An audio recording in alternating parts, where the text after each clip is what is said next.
السلام عليكم حبايبي تلاميذ الصف الخامس، اهلا بيكم. هنحل مع بعض ان شاء الله اسئله النمذجه جمع عددين او كسرين عشريين.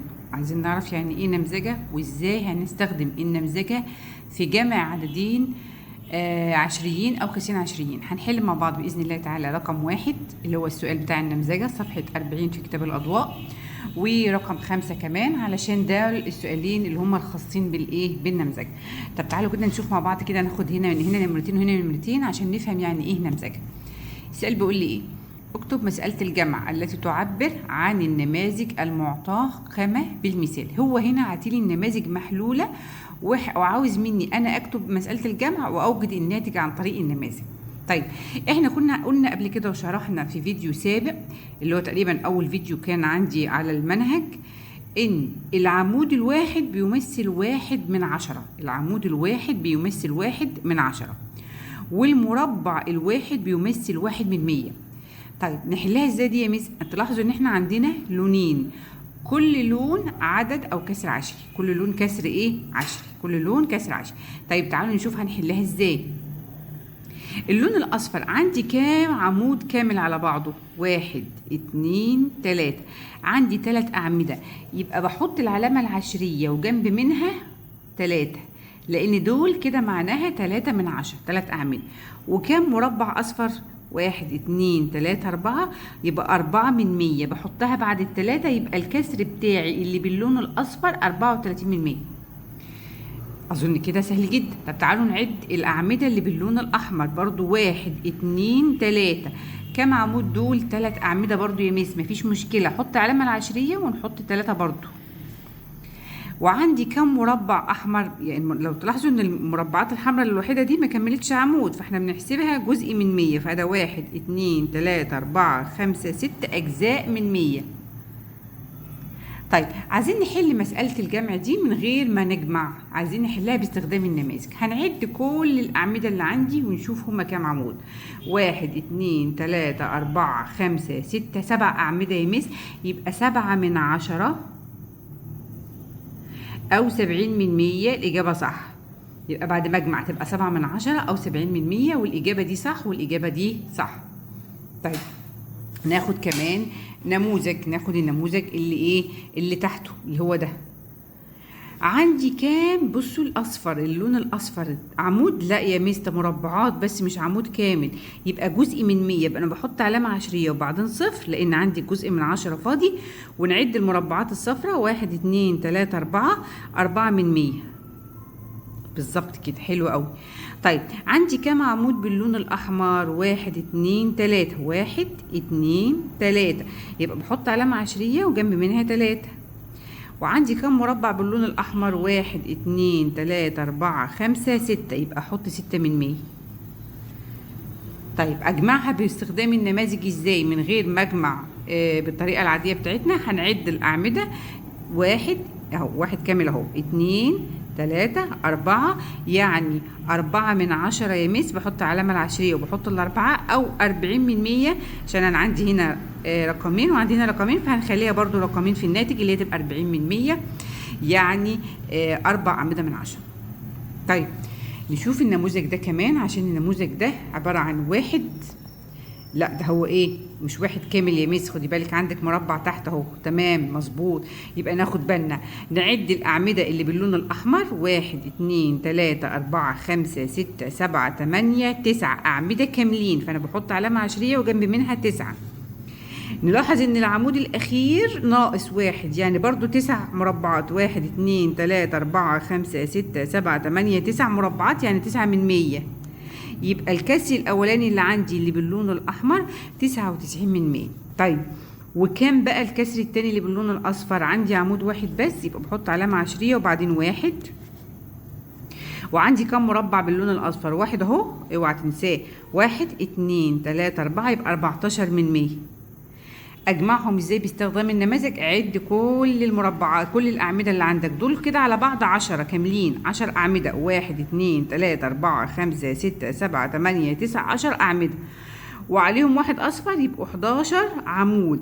11 عمود يعني كام من 10 يا ميس؟ يعني 1 و1/10. خد بالك 1 كامل اهو، خلاص. يعني واحد عندي واحد كامل اهو، واحد علامة عشرية وبعدين 1/10 كمان. طب وعندي كام جزء من 100؟ 1 2 3، يبقى 1 و13 جزء من 100. جبت الواحد ده منين يا مس؟ ما انت عندك مربع كامل على بعض اهو، اهو نموذج كامل على بعضه. النموذج الكامل ده بيديني واحد صحيح، واحد صحيح، ونعد بقى ده كده 1/10 وده كل 3 ايه 3، يبقى 1 13/100. مفهوم؟ تمام. نحل كمان نموذج عشان يبقى كده تمام خالص. شوفي النموذج ده، نلاحظ ان عندي كام جزء باللون الاصفر؟ 1 2 3 4 5 6، بس دول 6 اجزاء من 100 يا مس، مش من 10. مظبوط، ما عنديش جزء كامل من 10، لا دول 6 اجزاء من 100. وعندي في الكاس اللي باللون الاحمر 1/10. 1 من ايه؟ من 10. تمام اهو. لما نيجي نجمع هلاقي ان عندي 1/6 1 بحط علامة العشرية، 1 جزء 1/10 اهو، عمود 1 و6 اجزاء من 100، يعني 16 جزء من 100، يعني 16 جزء من ايه؟ من 100. خلاص. طيب تعالوا بقى نشوف السؤال الثاني. هسيب لكم طبعا دي تحلوها انتوا بقى لوحدكم كده وتختبروا اذا كنتوا فهمتوا ولا لا. نشوف السؤال الثاني العكس بقى. هو جايب لي مسألة الجمع اهي، وطالب مني ان انا احلها باستخدام النماذج. جميل. اول حاجه بصوا، لو انا هحل لكم اللي جنبها علامه الكتاب دي، معناها ان هي موجوده في الكتاب المدرسي. طيب اول حاجه 5/100 زائد 5/100، انا جبت قلمين ملونين اهو عشان يبان الايه الفرق في الايه في التلوين. تمام. الله اكبر الله اكبر. طيب اول حاجه 5/100 دي يعني 5 اجزاء من 100، يعني لون كام مربع يا مس؟ 5 مربعات. 1 2 3 4 5، 1 2 3 4 5، كده 5/100 الأولانية لوناها باللون الأخضر عشان يبان الفرق. طيب أنا عايزة أكمل 5/100 التانية باللون الأحمر بقى، اللي هي الكسر العشري التاني ده اهو. هعمله ازاي؟ كمل على العمود عشان تشوف هيطلع عندك في الآخر كام. برضو 1 2 3 4 5. الناتج طلع عندي ايه؟ الناتج طلع عندي يا مس عمود كامل على بعضه. العمود قلنا ان هو بيمثل كام من 10؟ 1/10. تمام اهو. في ناتج الجمع، هو ناتج الجمع. تمام. ناتج الجمع طلع 1/10. 1/10 اللي هو ايه؟ 10/100. هنخليها 10/100. طيب هو بيقول لي قدر المجموع كل ياتي مستخدما التقريب لاقرب جزء من 10 ثم اوجد الناتج الجمعي الفعلي. احنا اوجدنا ناتج الجمع الفعلي اهو، اللي هو 10/100 او 1/10.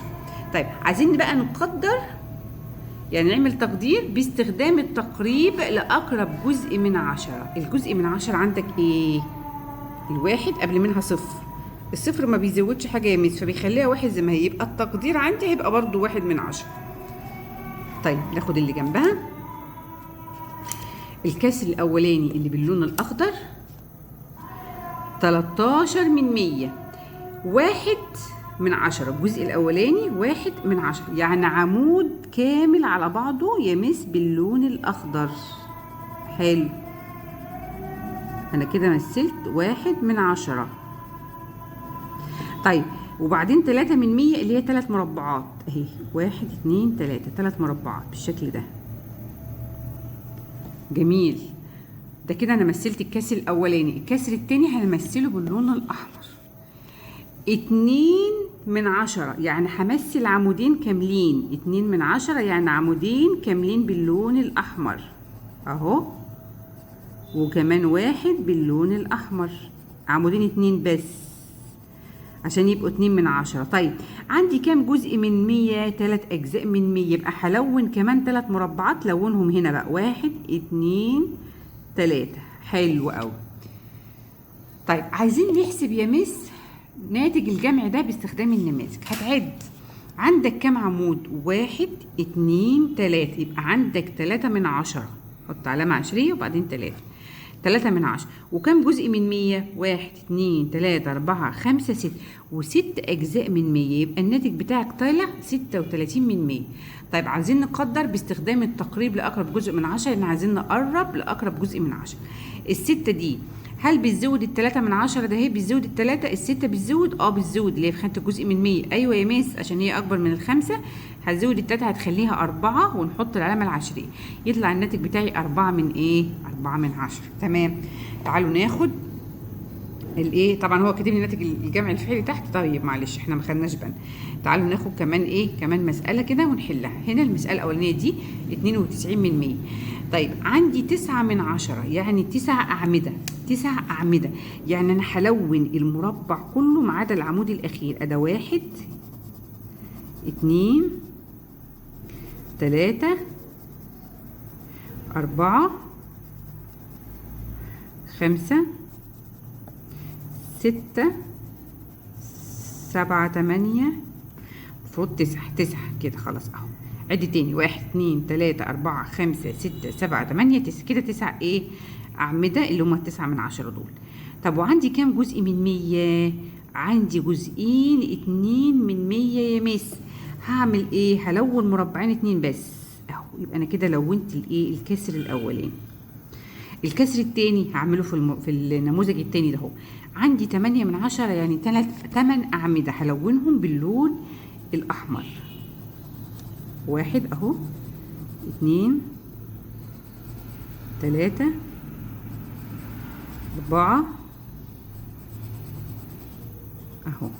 طبعا انت ايه بتلون انت بقى بتتحكم كده 8 أعمدة بالظبط. وعندي كام جزء من 100؟ 9 أجزاء من 100. هتلون هنا احنا ملونين هنا 2 فهتبقى 8. هنلون ال8 اللي لسه دول باللون الأحمر، وهاجي في الآخر هلون 1 بس. يبقى انا كده لونت 9 من 100.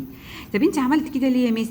علشان انا هنا كده لونت نموذج كامل على بعضه، فهيكون الناتج الفعلي عندي نموذج كامل اللي هو 1 وتحط علامة عشرية.